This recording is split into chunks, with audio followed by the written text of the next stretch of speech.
Oh, yeah. All right, we're good to go. It's Fairfield County Live and Local, presented by the Sono Collection. I'm John Kamal from 95.9 The Fox.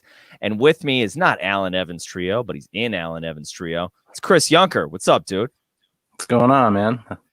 Thanks for being here, man. This is your second appearance well, it's your first appearance on this show. It's your second appearance on one of my Live and Local podcasts. Yeah, man. So Chris, you have played with so many people. The last time you were on my podcast was with Jen Durkin in The Business. We packed an entire 5-piece band into like the tiniest studio you've ever seen, and everybody plugged in, and somehow we were able to get some kind of coherent sound out of it. That was amazing. But yeah, dude, I mean, you've played with On the Spot Trio, who we're going to talk a lot about tonight, Alan Evans Trio, and Alan Evans new record label, which we're going to talk a lot about tonight, Vintage League Music. But how are you doing, man? How's your you're living in southern Vermont now, so how was the storm for you guys? We weathered the storm just fine. We didn't really go anywhere. We just kind of stayed home, but we had 20 inches of snow and just went out and shoveled it and poked around in it. I would say that's going to make for great snowboarding, but, then I'd have to quarantine for 2 weeks before going up to Vermont, right? And after, too. Oh, yeah. Right. Before and after. That's right. Yeah, I know. I think Connecticut says that we're bad. Right. Vermont's bad, and the Vermont says that Connecticut is bad. It's, so tag, you're it, dude. Everybody's got exactly. Everybody's got the cooties. It's bad. It's bad everywhere, unfortunately. But yeah. So dude, thank you for coming on this Sunday on 95.9 The Fox. For people who are watching this or who will watch this Sunday, we're going to be playing the entire Vintage League Music Family album at 9 p.m. And you're featured on a ton of this album. You're kind of all over the place on it. Whether you're just you yourself on there, or whether it's your project On the Spot Trio. And I wanted to talk about On the Spot as a just as a project, because you guys have become such a presence on the East Coast now. But it didn't start out that way. You guys actually started in California, right? Yeah, correct. Tell me about the start of the band. That's a crazy. So in 2006, I saw a Craigslist ad for somebody looking for an organ player that played left-hand bass, and I was like, that's cool. But I was still young, and I'm like, they probably wouldn't like me. Whatever. I was like very like, I'm not gonna do anything about it. Right. But then so I didn't write to it. But then literally the next day, I was in jazz appreciation class at Cabrillo College in Santa Cruz, and this dude comes over and sits next to me. He's like, dude, you play organ? I was like, yeah. He's like, do you play left-hand bass with your organ? I was like, yeah. He said, cool. And I'm like, did you make a Craigslist ad about that? And he's like, yeah, we did. And sure enough, we just hit it off right from the start. And then Danny, that was Danny that I met. I was gonna say, was that Danny, the guitar player, On the Spot? Yeah, we had the same class together. So we just started jamming together, and I think after 2 jams, he's like, I got this gig, and then it was called On the Spot, and we had his brother on bass, and our drummer, our original drummer, Emery Nelson. And we played for a few years from then on, and then we started getting more serious in 2009. Yeah. And went on a tour, and we're like, this is good. This is going good. We were feeling really good about it, and we booked this show at the Boom Boom Room in San Francisco. This is great name.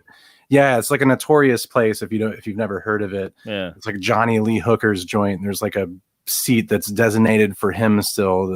All the people that come to check out the show. Is there really? That's badass. Yeah.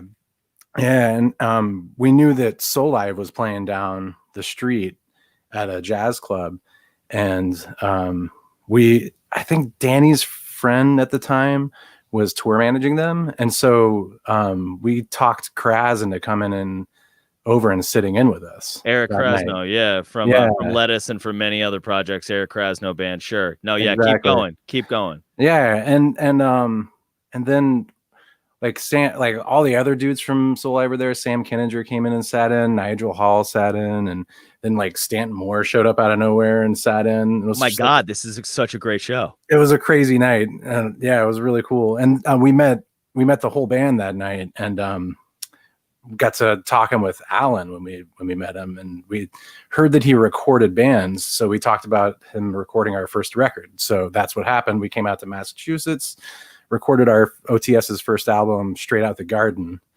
in 2009, and then like really hit it off with him, had a good time. Then we had to part ways with our drummer. He moved away, and we got this other drummer, Jeff Wilson, after that, like around 2010, and started like the music started growing and evolving to something different, and like this still the same like funk jazz kind of stuff, right? But so this time for our second album, we flew Alan out to California and recorded our second album there called Shag, and really like hit it off even more with Al. Had a good time. He like went on played some shows with us whenever we were recording. We had like a 3-day tour, and or 3-day run of shows, and then getting the story straight here. Well, actually, hold on, because I was wondering when you met, Alan and Soul Live at that gig at the Boom Boom Room. How long had you guys been playing together at that point? Like 3 years. Okay, all right. So there was some time, but it's crazy to me because it seems like this all of these different connections, with Alan and with Krasno and with all of that kind of happened on one night. I mean, that's wild because it's because it's now 10 years later, or 11 years, I guess, if you guys started in 2006. So it's 11 years later. And this is, I mean, you guys are all still kind of together, all still doing it, and now all part of this Vintage Music League family. That's wild, dude. And so like Al picked up Danny into Alan Evans trio. At that point, Danny moved out here, and then I hopped on board with Alan Evans trio, and it was called Play On Brother. And then I moved out to that's how I ended up moving out to the East Coast as well. Yeah. And then, lots of other stuff happened. I ended up Play On Brother stopped playing for a minute, and then I was playing with Goose for like a year and doing all the Jen Durkin and the business stuff. Right. And then OTS ended up recording a couple of tracks on the East Coast after that whole Play On Brother thing happened with Mike Karuba from Turquoise. Yeah. And it was these two songs that we had written with our old drummer, but we never recorded. And so it was like kind of the remainder of the songs from California. And we finally got around to releasing that on Vintage League Records, Vintage League Music this year, 2020. It was our year to release these songs we recorded in what it was like 5 or 6 years ago. Wow. Wow. Yeah. I mean, listen, we all have extra time now, so you might as well. Exactly. Yeah. Exactly. What's the difference? What's the difference between the East Coast and the West Coast music scene? Is there a difference, or is just music? There is a difference. Yeah. I can't say for now because I haven't been over there in so long. But when I was there, it was more of the people that like to go to shows went to like electronic music shows. They're like, and trying to be a new upcoming band in California was pretty tough because everything's so spread out. Yeah. In New England, everything's so compact, so you can get to like all kinds of venues and play tons of shows and build an audience really easily on the East Coast compared to the California. You got to like go all the way down to LA, which is 6 hours away, or like you got to go up to Washington, which is 14 hours away, if you want to like hit different like bigger markets. Yeah.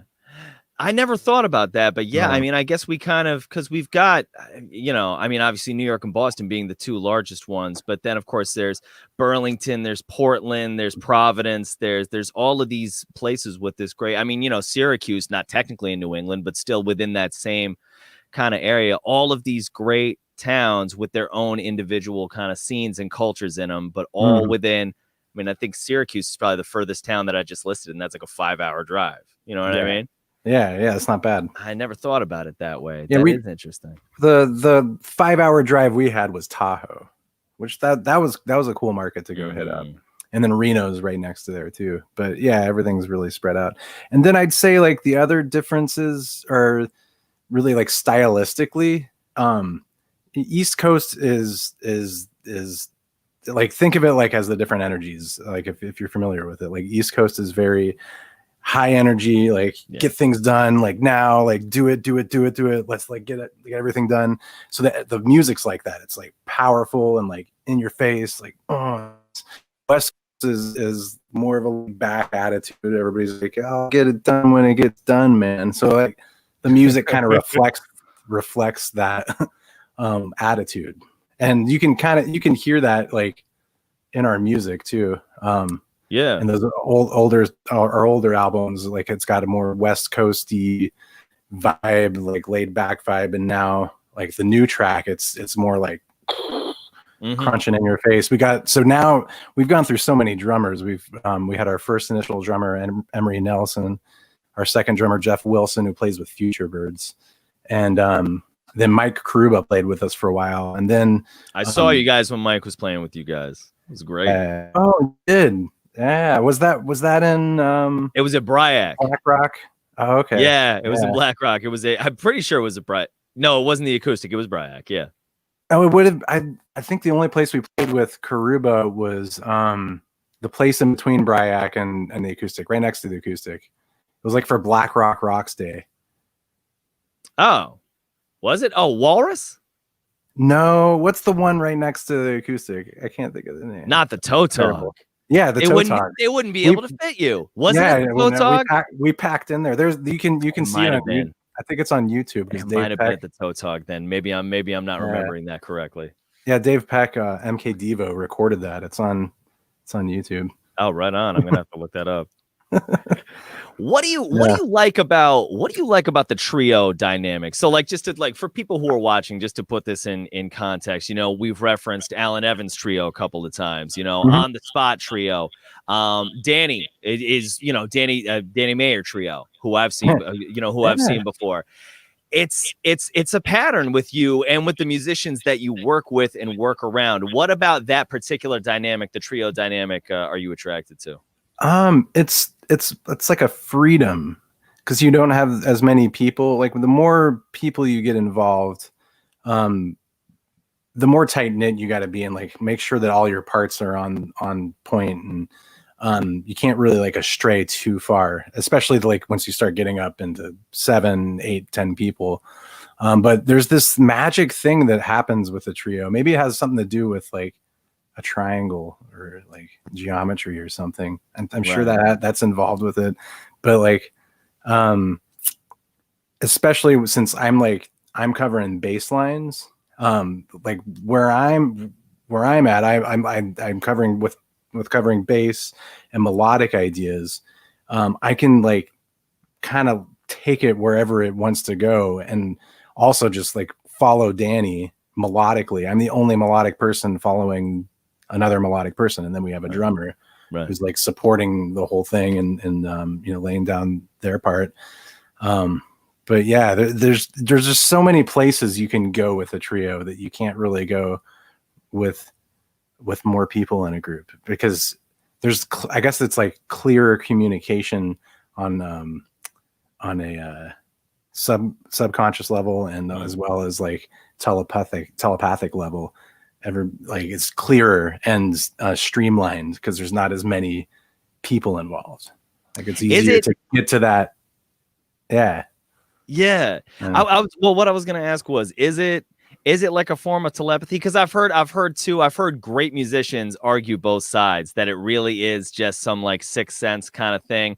And then other people who are just like, you just get used to people, you pick up on visual cues, it's body language, like Auditory cues too. Auditory. Yeah. Oh, but yeah, you get to know how the other person plays, and you know what to expect from them and know how to support them.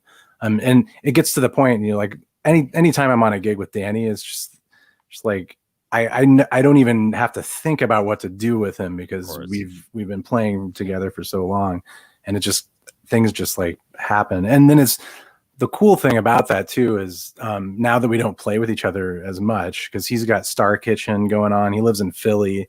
When we do get together, it's like, whoa, you picked that up and you picked that up, and we like discover what the other person's been up to.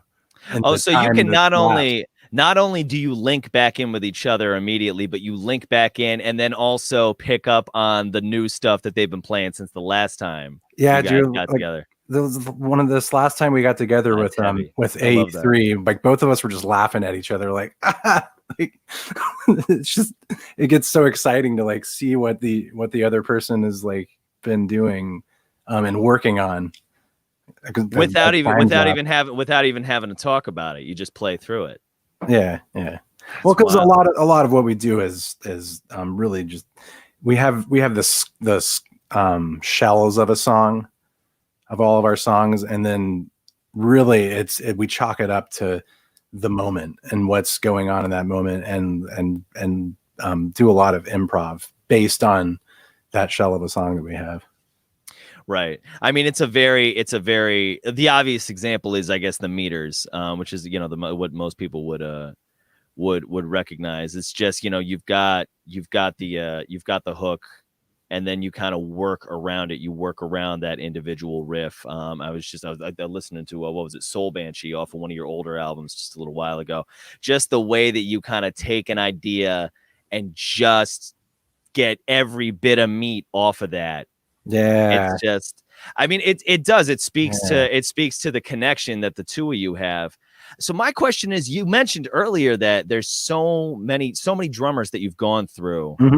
What's it like to incorporate a new person into this real connection that you and Danny have? Because you guys have 15, almost 15 years of playing together. You know what I mean? What's it like bringing a new person into that dynamic? I think it's just interesting to see what different people's takes are on the tunes, because we can like say like listen to what the drummer was playing and like, but it's still due to the nature of our music, and it'll usually just be whatever that drummer's take is on the song. So I guess it's just exciting to see what they all do with it. We had Andrew Cusinelli from Blue Eyed Blackbird for the majority of like the years that we lived out here on the East Coast. He was our drummer. He was awesome, man. He brought it with us whenever we had those gigs. But now he ended up moving out to Tennessee, and we've got Andrew Klein on board from Big Mean Sound Machine now. Yeah. That just kind of happened. Like, so, Alan was talking to me about those two released, Alan Evans, with VLM was talking to me about these two singles we just put out with OTS, and was like, dude, I really want to hear a new album from you guys. Do you think you can put that together? And I was like, yeah, we should. But our drummer left for Tennessee, and I was thinking, like, Andrew hit me up a while back about doing something together. So I was like, hey, Danny, what do you think about hitting up this guy from Big Mean Sound Machine? And I don't know if you've listened to Shag, but it has a lot of elements inspired by Afrobeat music. And it's not really like Afrobeat. I wouldn't call it Afrobeat music, but like it definitely takes from that style. Yeah. And if you know Big Mean Sound Machine, that's like their whole thing. They were a Afrobeat orchestra, so it just kind of like made sense to like go in that direction with Andrew Klein. And man, man, like he sent us a drum track, and like I put something on it, and then Danny put something on it, and we're like, all right, this is cool. My other question was going to be, how long does it take someone to get up to speed with you guys? But it sounds like it was pretty quick. Yeah, well, we haven't played a gig with him yet. Oh, right on. Yeah, I know it's gonna be awesome. Yeah, I can't wait to see what he does to all these tunes. Oh, that's gotta be. You got to be looking forward to that. Yeah, because you've just been like outside of the live setting for so long. God. That's gonna. I mean, well, yeah. I mean, I was talking just specifically with this new guy, but no, of course, all of us just in general, like it's just the stuff of nightmares. But have you played many gigs? No, dude. Oh my God, no. I mean, there's the first part of 2020, it was just kind of me like getting used to being a dad, you know what I mean? Like it just like kind of like focusing on that. But then I had plans for the spring and the summer, man. I was pumped. I was like, no, I got some stuff that's in the works. That's gone now. That's gone now. That's all done. I think I played like 2 shows, and one was a stream event, that Mango event. Yeah. And rest in peace, Joe Mango, by the way. Yeah, dude. Actually, you know what? It's funny. I just, Brian just chimed in. Loving seeing you sitting in with Goose. Yeah, that was fun, man. I was so happy they asked me to do that. Yeah. Dude. Yeah. That I had a lot of fun at that. I didn't know what to expect, because I was like, 60 people in a room. I'm not like a big room, but like. Everybody handled it well. There was nobody got sick from it, so that was good. All I heard from that event was how careful people were being and how responsibly done that it was, man. Yeah, and it was powerful to see all of those people again and be in that setting. It was like, I remember this. It was very cathartic and felt good, and of course, like it was somber and just felt really good to pay homage to such an amazing human being. Such a presence on this. I mean, a staple of the whole area.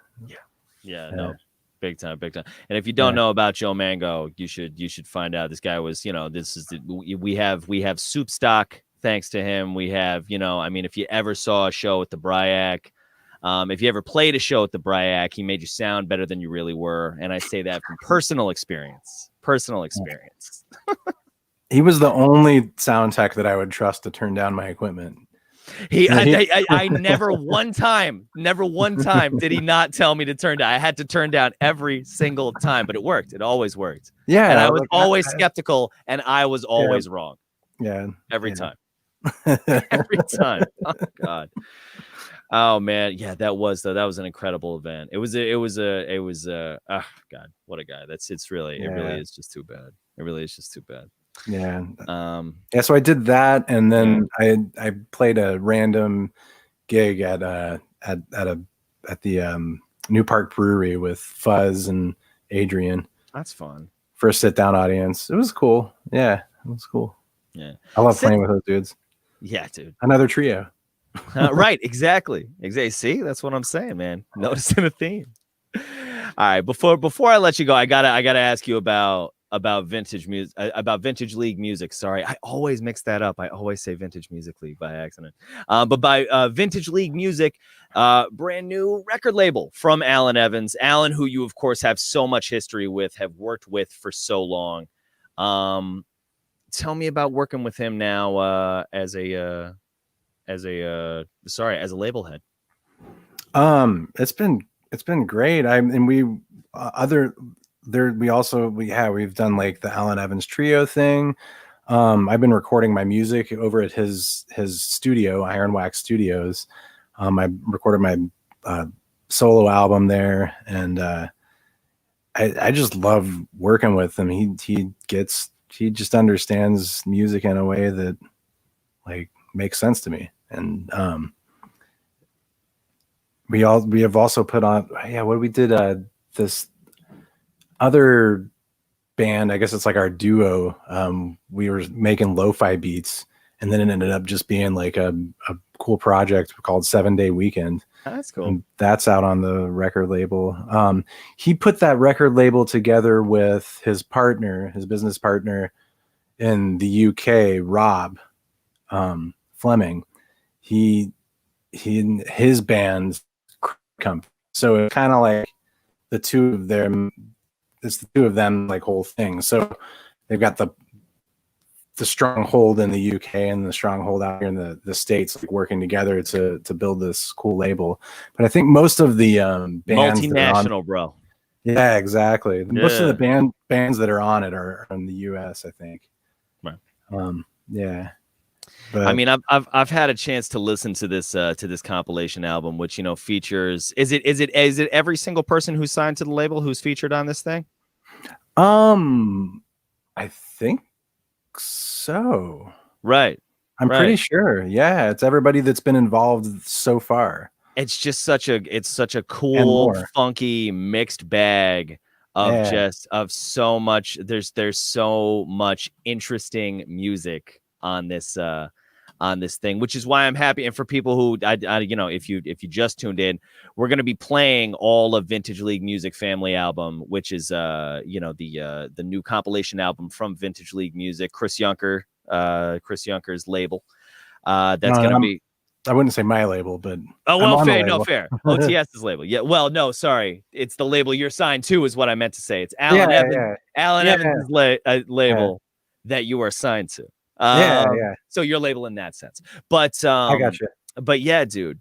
We're gonna be playing that this Sunday on 95.9 The Fox. It's at 9 p.m. You can check it out. You're gonna hear Chris all over this thing, whether it's, you know, with the guys in OTS, whether it's you know, with people you play with an Alan Evans trio, or new people. And dude, I'm looking forward to sitting down, spinning the entire thing, and you know, letting some fresh ears listen to it, man. It's gonna be great. I can't wait. Right on, man. Yeah. Brother. Thank you for being here tonight. Enjoys it. Thanks, man. Absolutely, dude. Any last minute plugs? Anything you got coming up? Anything you want people to know about? Yeah, one of the tracks that I'm really excited about on there is a song that I wrote last year, and I got Mike Dillon and Will Bernard involved with it, as well as the horn players from the BT ALC big band, which they are also on. They have a track on this record. Sweet. So then, just definitely check out this brand new compilation disc from VLM. What's the name of your song? Slammin'. Sorry, say that one more time. It skipped. Slammin' is the name of the track. Yeah. Slammin'. So make sure you. Oh, I misspelled it. I was gonna have it like pop up on the screen and be so cool, but I spelled salmon instead of slamming, which is not how it's supposed to go. Chris, dude, thank you so much for being here tonight, man. Yeah, pleasure to be here.